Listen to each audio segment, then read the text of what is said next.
Hello and good afternoon, and welcome back to another board meeting recap. Today we're going to be covering the August 1st board meeting.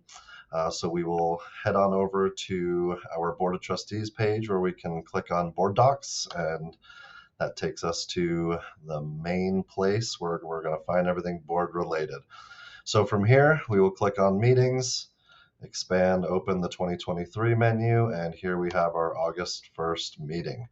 Also, a little note, I haven't mentioned it before in a recap before, but if you click on this right here, this is a direct link to the full video of that board meeting. So that can be found on any board meeting once it's concluded and that video is uploaded. So from here you can get there, or you can just go to YouTube and head to the Elko County School District YouTube page, and you can find all the videos there as well.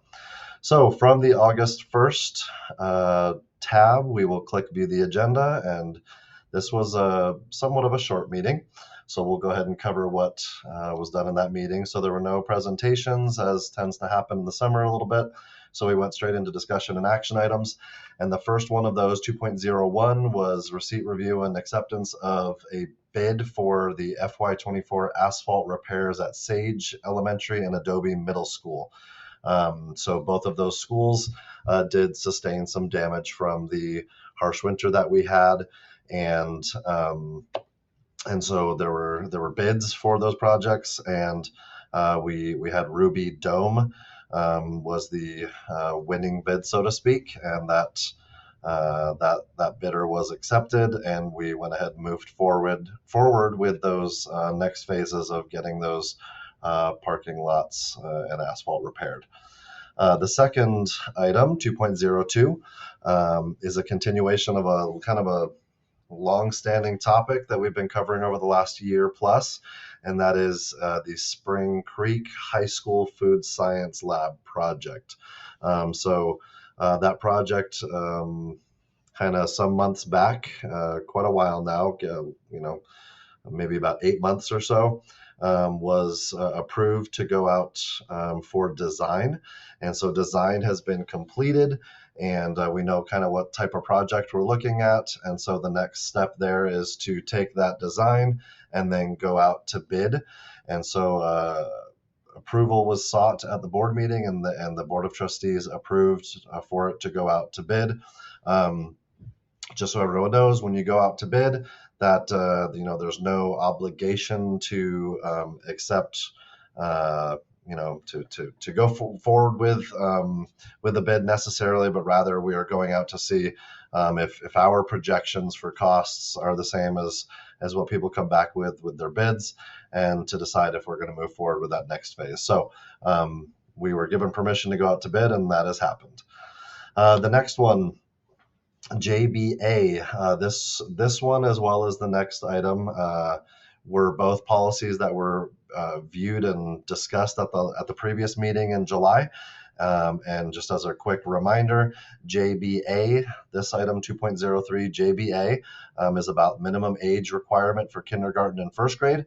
And these were updates to an already existing policy due to new legislation from our last legislative session.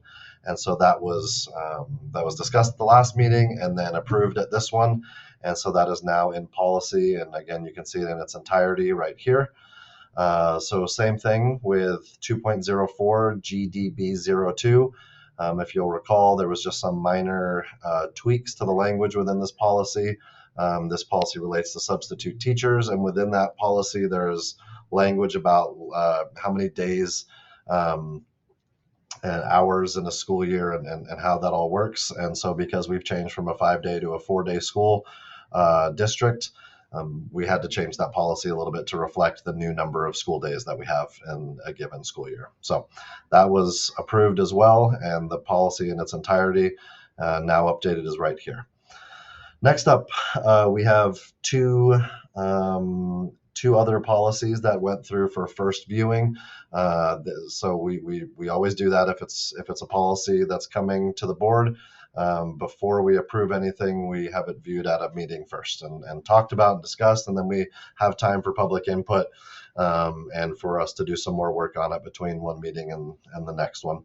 So this one was already an existing policy, policy IDFA, which relates to eligibility to represent the school for interscholastic activities. And so there were various attachments here, including the old policy, the additions, and then there was also the NIAA drug, alcohol, and tobacco policy. And the NIAA, for a reminder, is the governing body of all interscholastic athletics in the state of Nevada. And so our policy that we were updating at this meeting, IDFA, was to reflect changes in NIAA policy.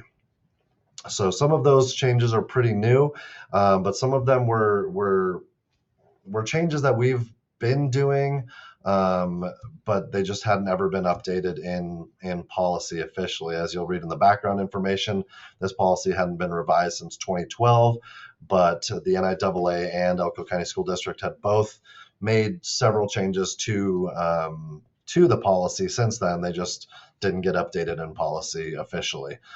So we went ahead and made those reflected in policy for both the old stuff as well as the new stuff that has come out more recently. So those were all indicated here in the red line. If you read through there, you can see which changes are new.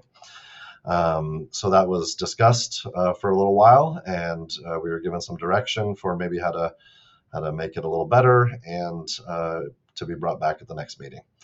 2.06 IDFB is a new policy, did not exist before, and this was required for us to have this policy in place, again, relating to general eligibility, much less specific than the previous one we talked about. The IDFA was more about like grade checks and when a student can and can't be on probation for athletics, and so it was kind of more of a day-to-day thing, whereas the IDFB is a more general policy about requirements for eligibility and who is able to